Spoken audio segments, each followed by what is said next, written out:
Hey everyone, welcome back. This is the first video in a new series for Vadrok. Um, as of this video, there are less than 1% of all commander decks that have been built using Vadrok. It's actually less popular than Joffrey, which was the last commander I built in the previous series. So the big thing about Vadrok, what drew me to him, was that I wanted to build a Spellslinger list. And if you look at my page, I like to use mechanics that I think are interesting. Um, and Mutate is one of the ones that is criminally underplayed in Commander, and a large part of that is because you can get 2 for 1. And so, unsurprisingly, our own Vadrok list here isn't really going to run any Mutate creatures other than just Vadrok himself. But uh, the thing that's cool or unique about Mutate is that they become one creature. So unlike Bestow, where if you were to bounce or remove the original, I guess the base creature, um, then your Bestow creature is still on the field.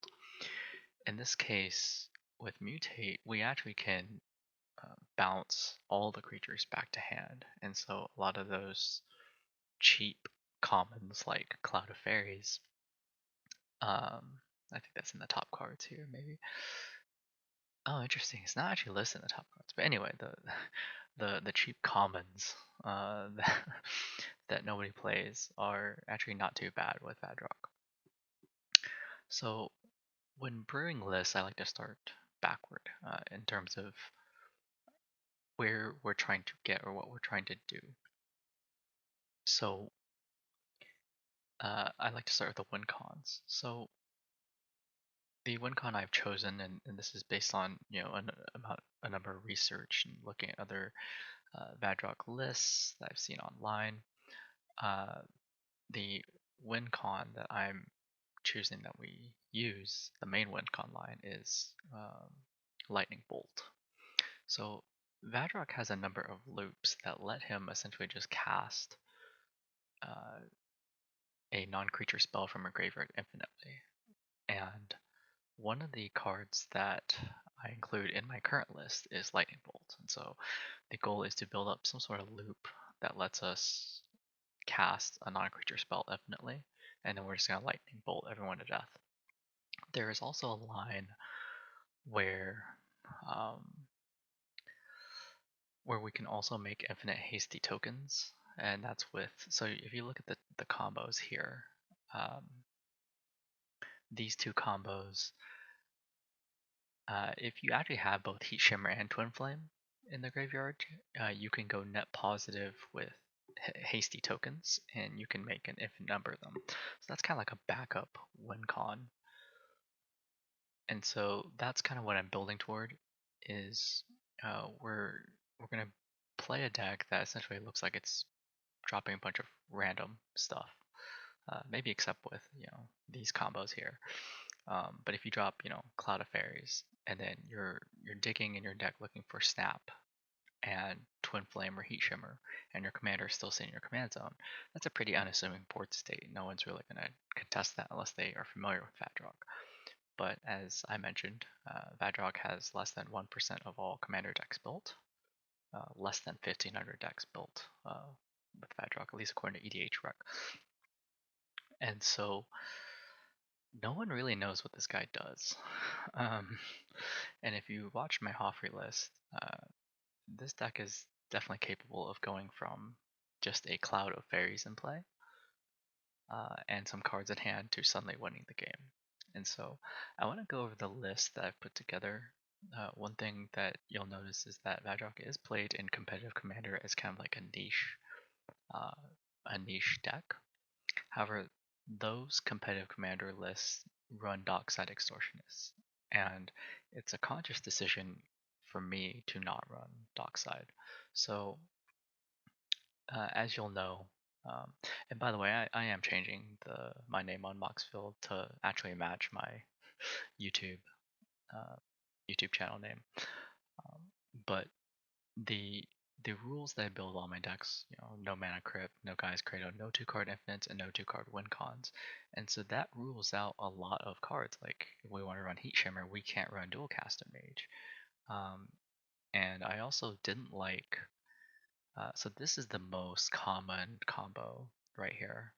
This one with Vadrok, and this is used in competitive Vadrok decks. Again, Vadrok is kind of a niche commander, so it's really not played that much in competitive commander at all. But this combo, even though it's 3 cards, is a little bit too compact because it's a total of 6 mana, well, technically 5 mana with the mutate to pull off this infinite mana combo. And it's a conscious decision on my part to add this as an additional restriction when building the deck. So if we want to go infinite, we're going to need a lot more mana than 5, even if we are using 3 cards. So we run, a lot of these unassuming cards that are used in our combo lines that most people aren't going to look at and be like, oh, that's a threat. So like Cloud of Fairies is a good example. And we also run things that are hosers like Draneth.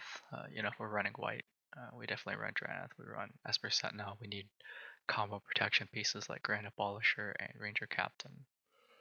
One thing about Vadrok is that he likes to put cards in the graveyard, and so if any of our combo pieces, with the exception of the creature like Cloud of Fairies, can't be in the graveyard, that kind of creates a problem. And speaking of, I might actually need to find a way to turn certain cards from the graveyard to my hand, because if we do have Cloud of Fairies in the graveyard, we kind of have to rely on Underworld Reach to do it. Of course, we can always cast Vadrok for a mutate cost to cast Underworld Breach from the graveyard. But we have cards like the Heejin Crab, which allow us to mill and put things in the graveyard. And I'm debating whether we actually need more cards to actually mill ourselves, or otherwise, speed up our deck. But that's something that I'll have to determine through testing. So we run Ledger Shredder just for hand sculpting. Kaikar is actually interesting in that we do run a decent number of non-creature spells, and so it allows us to create tokens that allow us to chump, can be sacrificed for mana. It allows us to do a number of unique utility things, at least in theory. We have both recruiters in here. And they're primarily here to grab, Cloud of Fairies, or maybe even like the Stormkiln Artist. Since we don't run Dockside Extortionist, we have to use the Stormkiln Artist to go, not necessarily go infinite, but to storm off with those treasures that the Dockside lists typically use. We also have Treasonous Ogre. Again, many ways to just generate mana if necessary. Also running Usury for additional card draw. That might be a little bit too cute, but we'll see how it plays out. And of course, we've got a number of cards ranging from tutors to combo pieces to wheels, because again, we don't mind having our graveyard stocked. The only thing about wheels is it stocks everyone else's graveyard, and so there's kind of like a double-edged sword with these, especially if we're playing against enemy reanimator decks. And then we have a huge, roughly 1/5 of the deck is interaction of some kind, or just instance, stack-based instance. And then we have, all the blue, red, and white staples in here as well. And then some mana acceleration. And because our curve is so low, we can get by with 31 lands. At least that's what I'm testing right now. And we do run a good number of islands, simply because we run High Tide. So that pretty much sums up the deck. In my next video, I will showcase the list in a few replays and kind of talk about how I feel about it, whether we need to make some changes and whatnot. The main things are whether usury or this is a little bit too cute, or if we need more ways to recur. Do we need to run The only thing with cards like Fierce Guardianship and Deflecting Swat is that we don't typically cast Vadrok unless we're about to combo off, or at least attempt to combo off for the win. And so those cards that normally would be good are not as good in this list, at least just based on how I'm thinking about it.